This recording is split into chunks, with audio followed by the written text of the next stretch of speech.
Hello there, how are you? And wow, do we have a major color correction tutorial for you today. And by the way, do not mind my little bit of a raspy voice. I lost my voice over the weekend due to the Houston weather changing back and forth.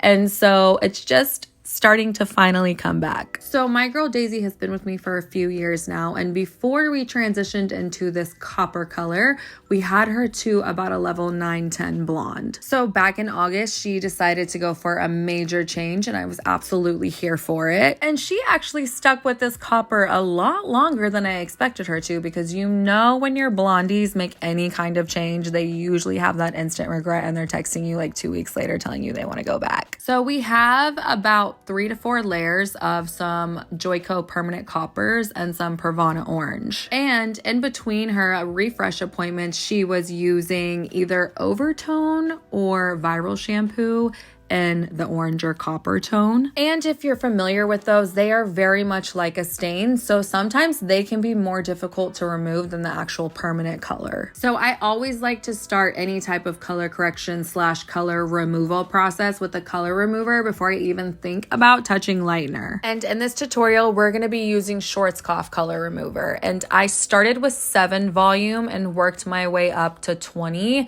towards the very last bit of the application. Honestly, Pravana's color remover was always my go-to. And then if you know, they discontinued it. And it was just like the saddest day of my life. And I'm just still praying every single day to the hair gods that they give it back. Okay, so when it comes to any type of color correction, I always like to say that communication is key with your client, especially when you are removing any type of box color or at-home color, any type of black, permanent color, or even demi, any just type of darker color in general, especially reds and especially coppers like this. So it is extremely important to just be super transparent with your client. As professionals, we know that color corrections can be very unpredictable. So I always like to tell my color correction clients not to really set any expectations in their mind on the results that they might achieve. And it's also extremely important to prepare your client to expect warmer end results. I definitely communicated to Daisy that our end results today were more than likely going to be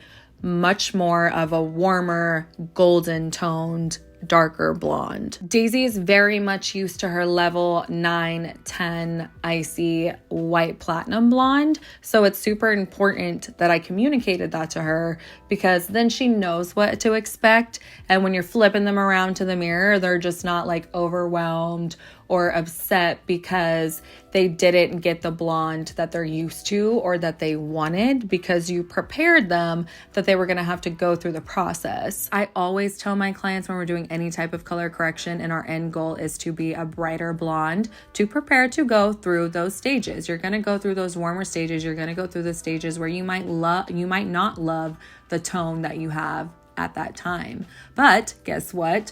We are only licensed professionals. We are not magicians. Now, could I have gotten her to a level 9 platinum in a day? Sure I could. But we probably would have spent 16 hours together, and then Daisy would have had to pay me her mortgage payment and then some, and then Daisy would have had no hair left on her head. So yeah.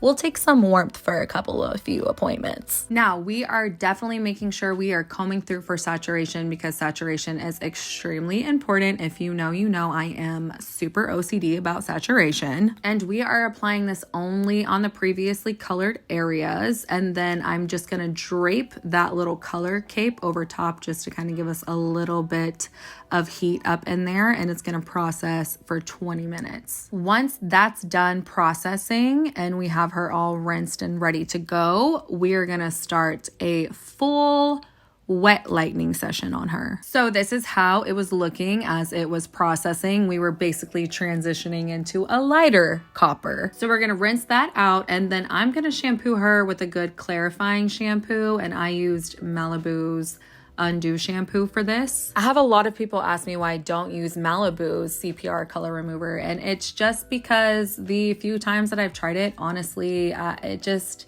didn't do enough for me compared to others. All right, and then after that, we're going to apply some Olaplex number 2, and I like to let that sit and really just kind of detangle the hair with it, and then let it sit while I mix up my toners, or in this case, my lightener. So as always, I am using my go-to Schwarzkopf Blonde Me. And with my Blonde Me, I like to do about an extra ounce of developer than suggested.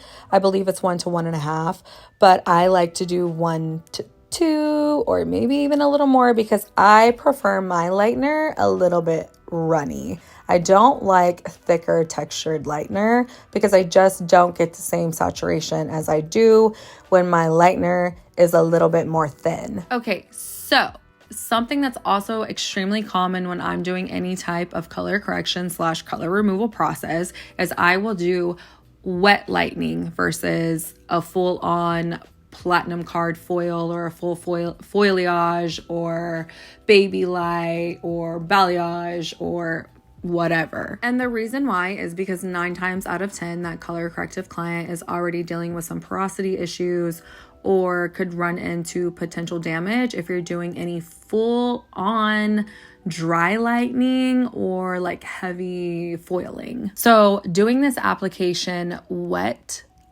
is just going to give us a little bit more insurance for that potential damage that we may or may not face. And in this case, Daisy actually did pretty good. If anything, I will get most of the damage through like the anterior area versus their actual ends. So 9 times out of 10, they can keep most of their length, maybe lose a couple of inches, but they just have to be open to some more face framing and maybe some medium or more shorter layers to get rid of more of that interior damage or breakage. And if you have a client that needs a color correction, but they're not open to anything that I just described, then I would honestly not suggest going through with that color correction with that client, because at the end of the day, it's your name on their head. And regardless of how much you may educate them, people don't know that, you know? So I'm just like, if the client's not going to trust me and listen to me and just let me do me and have their hair looking as healthy as possible, then I'd rather just pass, because I don't want people looking at your damaged AF hair and then being like, oh, Hannah did that. Like, no, Hannah told you to cut it, but you wouldn't. Okay, so as you can see, I'm doing this application very similar to how I did the color removal. So I'm very much leaving it off of her base and her natural roots. And here is why, because they're natural. So if I went full on and like lightened her roots as well, they'd lift so nice and clean and lovely and inside of a banana yellow. But then those ends would be a strong level 7 brassy orange. So that is just too much of a nightmare to have to deal with whenever you're doing your toning. So for the first session, I always like to focus strictly on those previously colored areas and worry about altering that natural base later, and just prepare them to have a little bit more of a rooted, shadowy root look for that first session. So for that first session, I'm always just trying to focus on getting it all even as possible before we really just start building on to the blonde and the dimension and the altering of the base, etc., etc. It is super common in color corrections to have to deal with different tones and all kinds of bands and your end results after any type of lightening or color removal. So I like to tackle my application in a way that it's going to make it as least stressful as possible in that toning application, because we know that that's where that real stress comes in with color corrections. And of course, this is just how I personally like to do things in my studio. Everyone's going to have their own ways and do things how they want to do them, and that's totally cool. But I'm just here to share how I do what I do. And we are just going to keep working like this all the way up till we get to the top. And then I let that process for about 30 minutes. And then I put her under the heat for the last 10 minutes, low heat that is, just to get as much little oomph and lift as I possibly could. And we did 7 volume, working our way up to 20 with Olaplex, of course, always. And a hot tip, anytime you have any type of light powdery product on the hair, it's always gonna look lighter until you rinse it off, okay? So if you're not sure on how it lifted, scrape it with your rat tail comb and then you will reveal the truth. And then you will know if you should keep processing or not. At this point, time was up for Daisy, okay? We couldn't risk any more processing at that point because, like I say, at the end of the day, the health of her hair is always going to be the most important to me. And like I expected, we had some seriously strong level 7 orange AF. So for those roots, we did Paul Mitchell the Demis and 6A with a teeny tiny bit of 6NB just for balance because I didn't want to risk it going too green. And it's super important to apply the roots first because as you can see, it is scary looking. So in order to ensure that you are getting 100% coverage, I highly recommend applying your roots first. Okay, so for our mids and our ends, we did Paul Mitchell, the Demis in 6BV and 9BV.